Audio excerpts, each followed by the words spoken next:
What's going on, y'all? I am back with another review, and this time I am including all spoilers because I have got to talk about this movie in full. But today we are reviewing Sinners. Let's get into it. All right. Okay. So, um, I don't even know where to begin, y'all. First of all, shout out to Dom. Dom could not make it for this review, and to be honest, I could not. I could not wait any longer because I had to talk about this movie. This movie, man, this movie was so good. This honestly, so far in 2025, it's April. So far, this movie is is top notch on my favorites right now. This movie was that good. I really, really enjoyed this movie. I would say this movie and Mickey 17 are my top movies so far this year. But it's pretty early. We're only 4 months in. We'll see what happens. But right now, this is up there. This is definitely up there. So, man, guys, I'm trying to figure out where to even begin. So, I would say my original thoughts about the movie, I was all in because this is a Ryan Coogler film, and Ryan Coogler does not miss. For those of you who don't know who Ryan Coogler is, he is the man behind Black Panther.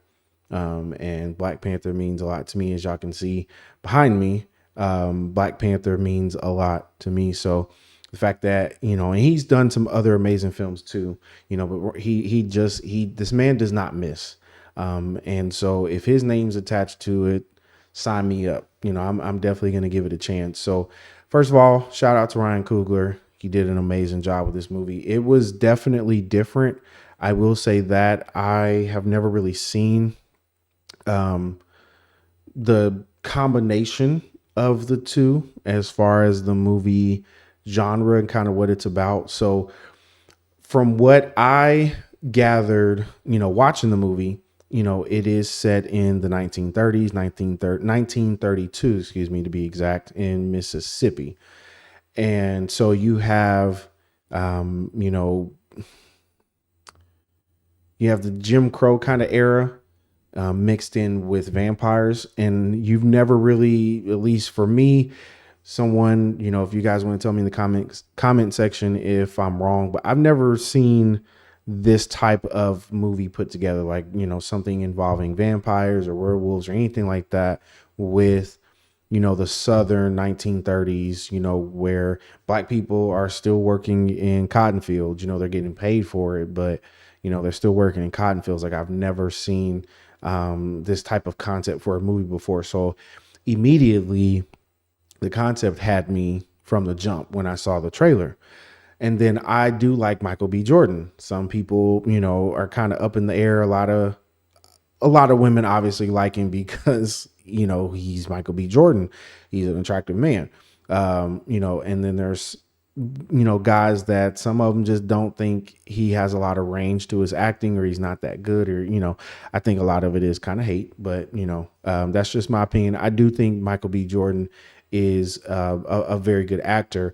This, however, was my favorite Michael B. Jordan role he's ever played. And I didn't think, Killmonger, like that one's up there. Like, I was really, upset that they killed him off because I felt like they could have did a lot. Marvel could have did a lot with his character. So, to get this movie, and now this is my favorite role he's played. Like, he played a set of twins, Smoke and Stack, the Smokestack twins. And honestly, man, bodied he bodied those roles because they were like, they're twins, so there's similarities, but they're also different as well. And the fact that he was allowed to fully play out two different people that are almost kind of also the same because they're twins and they have that connectivity. Like, it was so, oh my god, it was so good, y'all. I'm telling y'all have no idea. I need y'all to go see this movie. It was so good. So the way the movie starts off, they kind of do a foreshadowing scene. So they took a scene from towards the end of the movie, and that's what they started with. So Michael B. Jordan's character, Smoking Stack, they have a cousin. His name was Sammy. So as far as the cousin, it really kind of is centered around him almost. And that is also, I think that's also what made this pretty interesting, guys, is because it was like Michael B. Jordan is the front runner for this movie. Like, he is the main character, but then also the story itself is really centered around their cousin. Their cousin is a guitar player. He wants to sing blues. Like, I think he said it was 21, or, was over 21, basically over legal drinking age.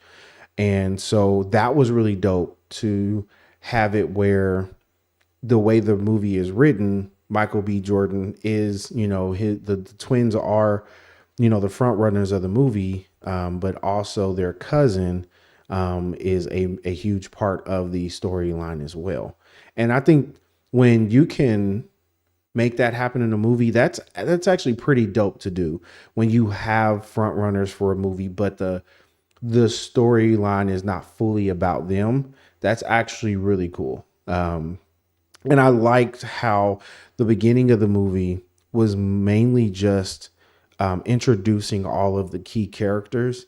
And I like how they did it, where they were able to kind of explain just enough of who they were, or, and how Michael B. Jordan's twins are connected to everyone. Because basically the whole basis of the movie, from Michael B. Jordan's side, the whole basis of the movie is these are twins that were born in Mississippi. They are some very seedy characters. They are involved in, a lot of illegal activity.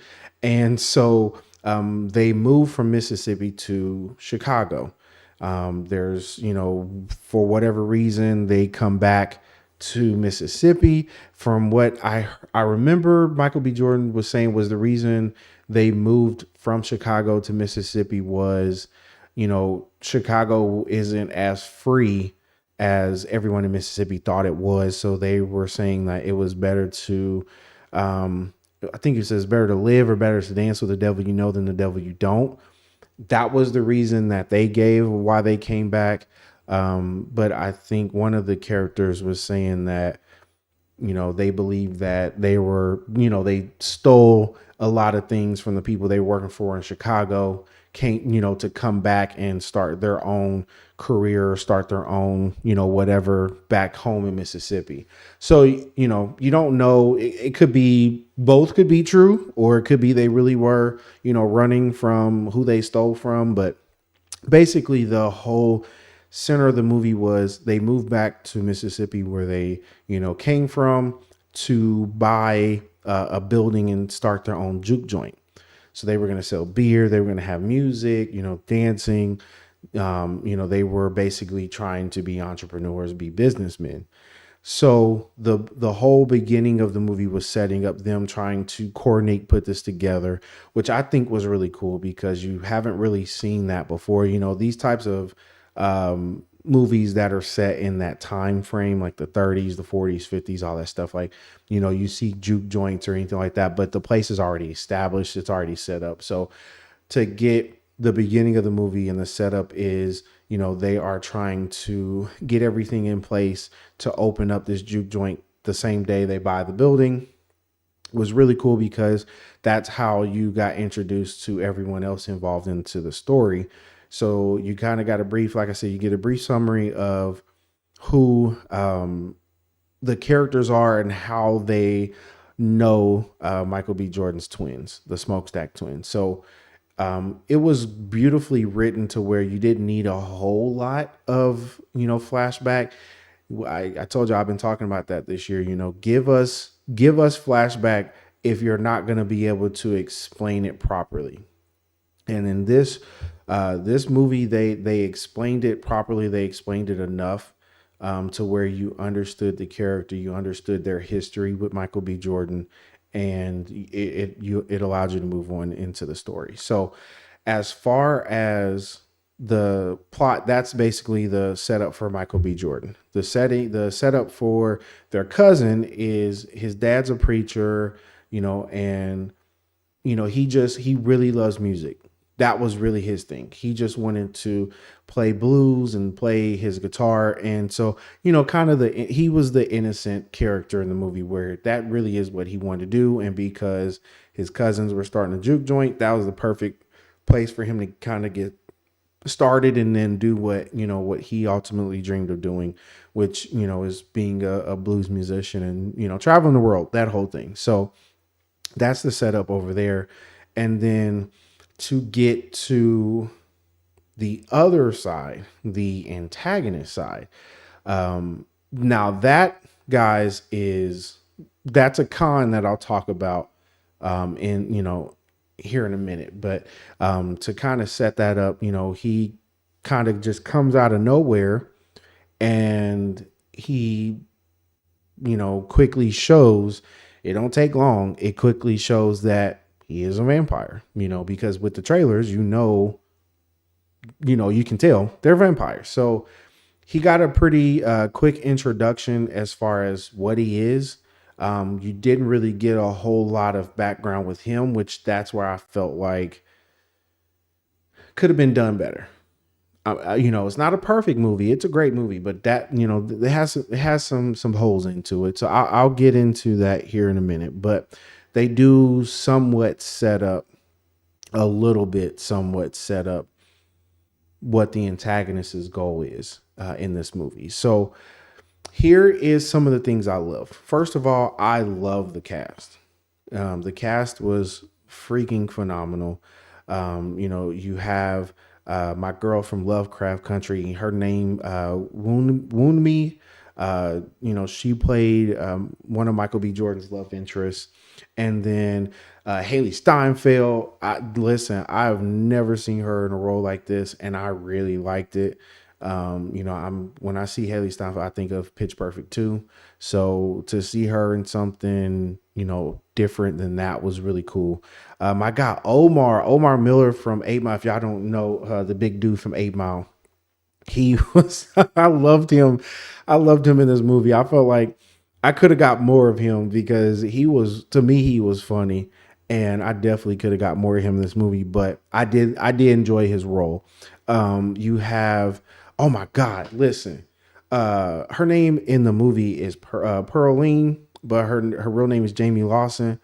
I don't know if I've seen her anything else, but when I tell you she was freaking gorgeous in this movie, my God, gorgeous in this movie. I'd go back a second time just to see her again because that was amazing.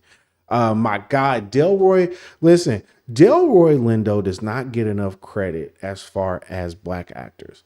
That man is believable in every role he plays.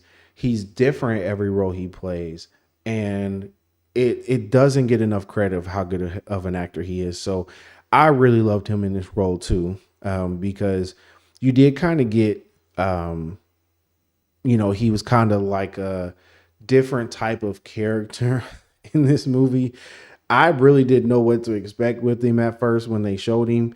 I was like, he just seems like he was a well-traveled, well-known blues player, basically. And, a lot of the stuff he was saying, you really didn't expect it. So he was also pretty funny character. Obviously Michael B. Jordan, is heading this up. And then there were some actors that I've never seen before. And if I have, I don't remember their roles, but they, did a good job as well. I feel like everyone did a very good job with the role that they were given. It meshed well with the storyline, the energy, the chemistry was there.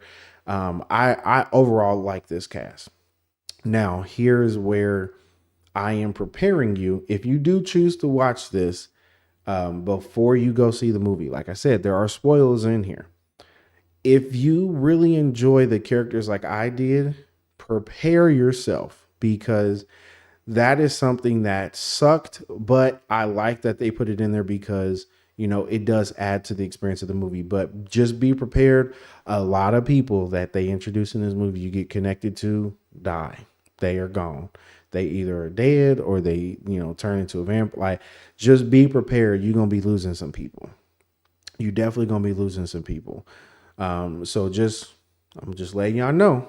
Be prepared that you're gonna get connected with these people. You're gonna be rooting for them in this movie, and they ain't gonna be there no more. So just the way that the movie went, how it's told, it is tough as a black man to see, you know, um, how black people lived, how they were treated around this time. Like I said, it wasn't slavery, but it was afterwards, and they were still, you see a lot of cotton fields in this movie. You see how black people were living at some point in time. So seeing that type of stuff can be, hard. Seeing that is a reminder of where my people have come from. But I do appreciate the setting. I wouldn't change anything about that because it really was different. It was really cool to see, even though their come up was very illegal. It was really cool to see how the twins dressed and how they acted and how they were trying to be different from the background they came from. That was really cool to see. So even the setting, I'm 100% cool with the setting. I love the lighting. I love the like the visual effects. Listen, there were some really cool scenes with the vampires. So in the movie, the vampires, their pupils can turn red, and at some point they also turned white. So they had moments in the movie where you would see red pupils in like pitch black, or you would see white people. It was really, really cool. I love how they did that. Little stuff like that means something to me. And so that was really cool to see. Um, I'll be honest with you. I'll even kind of jump around. I know I'm jumping around here, but y'all, when I'm excited like this, it's hard to kind of keep stuff in place. But the ending, let me tell y'all something. The ending, I was fine with how the movie ends originally. There's two endings, y'all. Just so y'all know, there's two endings. So the first ending is Michael B. Jordan's one of the twins. He dies. The man that sold the building to them for their juke joint was actually a part of the KKK, and his plan was he was going to sell the building to the twins and then come back the next day and kill them and basically take the building back over. So the twins, or Smoke at least, finds out from the antagonist of that plan. So towards the end of the movie, lo and behold, the guy that sells the building to him shows up with all of his KKK buddies, uh, in cars and guns and ready to blaze. And Michael B. Jordan lit them up, but ended up getting shot and killed in the process. And so you were okay with, I wouldn't say you guys, because your experience may be different from mine, but my my take on it, I was okay with that ending because of he has a love interest, someone that he actually had a child with, Annie. And so you know he has a love interest. He had a baby. They actually lost the baby. I guess and that was another thing. They didn't fully explain that. That would have been nice to get a flashback, at least to see them together with a child. That would have been nice to see some sort of flashback to be even more connected, because I did like their chemistry. But it would have been nice to take at least a minute of a flashback, because it really was just kind of random how you find out. But it was good chemistry that they had. So I wish they definitely would have given a flashback to that. But the reason why I was good with that ending is because at the end, as he is kind of slowly dying, he sees Annie and he sees their baby, and she's breastfeeding the baby, and they're in all white, and she's kind of looking at him. She's like, are you you want to hold your son? And so it was really cool to kind of see like him be able to reunite with his his child and the love of his life, in the afterlife. That was actually really cool to see, and I was good with that ending. So the movie originally ends, then they get a little bit of credits, and then they come back to like 30 years later, so it's like 1992, and they show this old guy playing the guitar, and he's got a scar right here, three scratches right here on his face, and it's Sammy, their cousin. So their cousin does live in, he's the the one that lives in the movie. So he is now an older man. It's so I think if he was 21, 30 years old, he's like 50 something. 51, 50, somewhere in there, because like I said, they specify he was at least 21, when this all took place, and then it was 30 years later. So that's the math I came up with, but he could have been older. 51, he looked older than 51. So I don't know his true age, but they show an old man playing the guitar in a club, and he was pretty happy and all that. And then he's sitting at a bar in that club, and it's just him and the bartender. And then I don't know if he owned the place, but the security guard walks in. He's like, "Hey, there's two people that said they got some money. I know we're closed, but they were asking if it's okay if they come in and have a drink." Sammy says, "Okay," and then he kind of like feels a little weird about something. He looks over, and it is Stack. So Stack and Haley Steinfeld's character Mary are still alive. Now to go back to the middle of the movie, Mary and Stack have like a weird tense relationship where Mary is still in love with Stack, and Stack loves Mary but has kind of pushed her away because he wants to keep her protected, because he does feel like if people know, because of the time that they're in, that she is with a black man, they may try to harm her or kill her or do whatever. So he's like, he mistreats her in the beginning of the movie and kind of pushes her away, but eventually they can't help themselves, they love each other. So kind of to keep this going, she ends up getting turned first into a vampire. And then once she's turned into a vampire, she turns Stack into a vampire. So now you've got Smoke, one of Michael B. Jordan's twins, and Stack, the other twin. And so, one is living, one is a vampire. So you think that they get killed in the movie, but they actually end up living.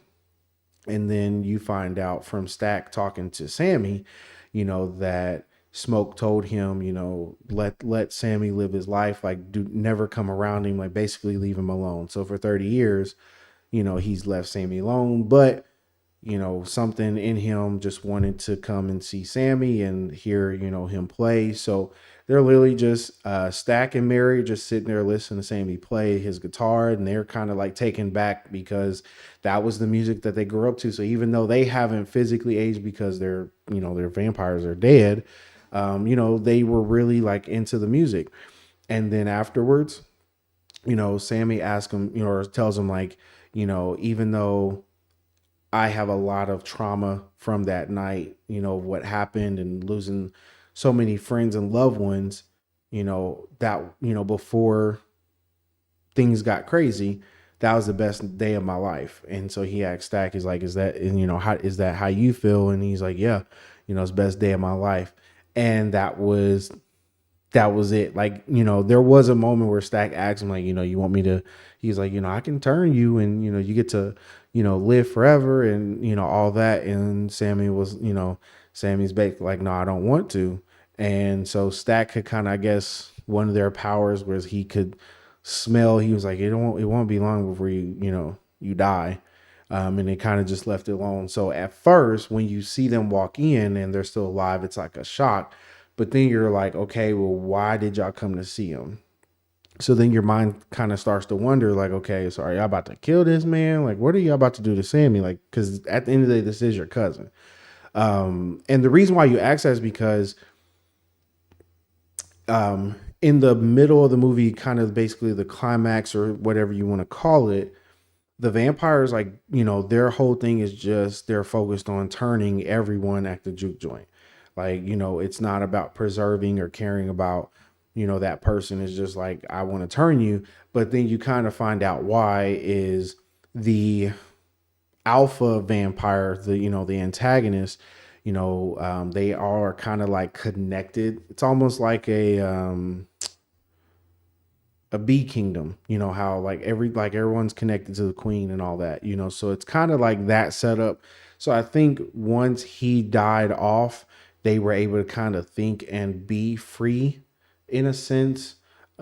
So that's why they weren't. So once you kind of saw their interaction with Sammy at the end, it made a lot of sense of, okay, well, he just really came to see his cousin, really wasn't about trying to do something to him, trying to turn him or anything like that. They can now think freely and be their own individual versus kind of all operating and acting under the agenda of the antagonist. So it was really, little things like that was really kind of cool. You have to pay attention, listen to those things. If you do, it does make sense to you in the movie and it does add to the experience. So there were a lot of things that I really loved about this movie. Now, real quick, where I have to say that I did not enjoy in this movie.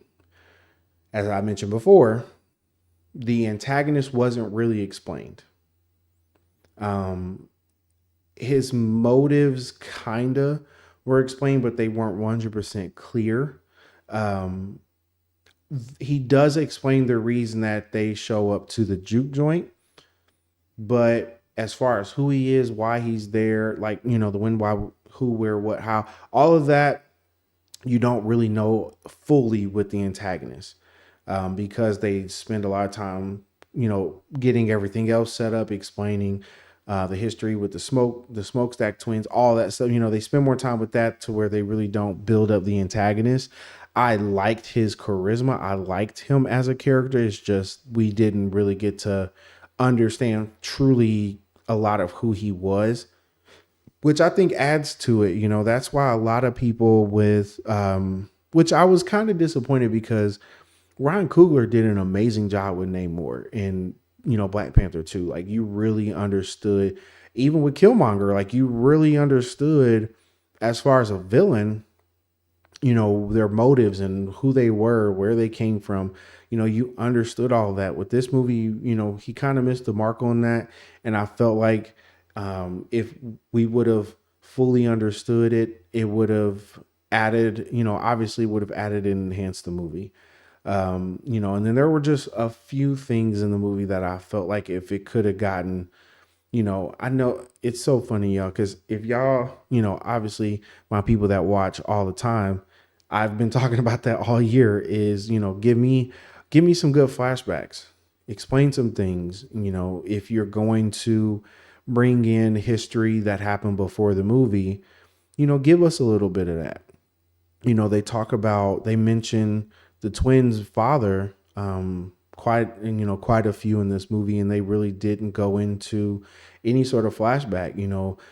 They revealed that Stack got abused quite often by their father, and Smoke was the one who ended up killing him because he was abusing Stack. So it's like, y'all have that kind of trauma as younger siblings, at least give us some sort of flashback with that, something. I honestly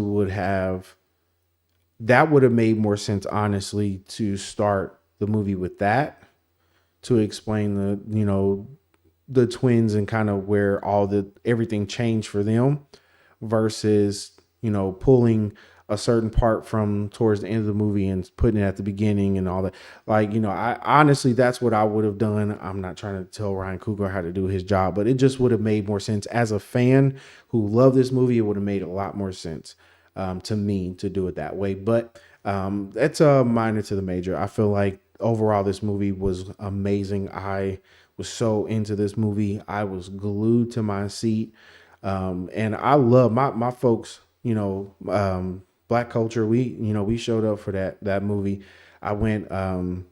This is being recorded on Monday. I went on Saturday, and it was Saturday at like 2:30, and that movie theater, had a pretty good amount of black folks showing up and supporting this movie, and it seemed like everyone enjoyed it. There were some moments in there. It wasn't like super funny moments, but there were some like some moments where you can laugh, like, oh, that was actually pretty funny. So you do get some small moments in there where there is some laughter.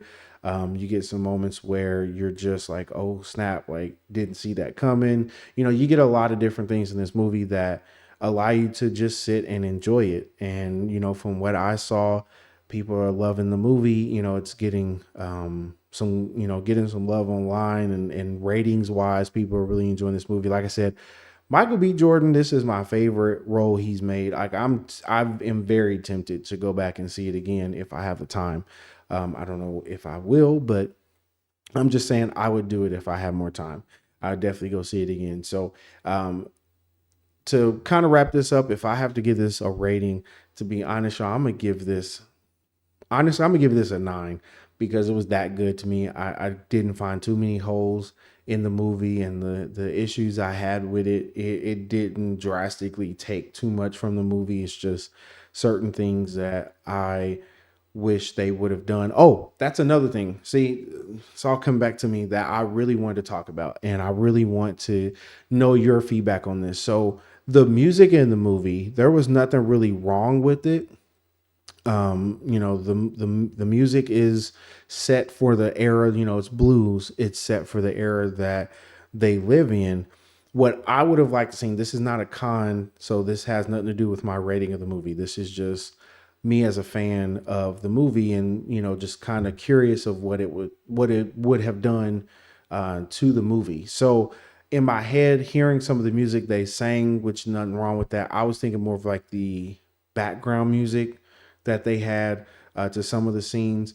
How would y'all have felt if they had a more of like a blues 1930s music um, mesh with modern day, hip hop or whatever, kind of like they did with Harder They Fall with Jonathan Majors, the Western they did. With that, they had like it was Western music, but it was also hip hop infused with it. And I felt like that really added to the movie. It made the movie even cooler.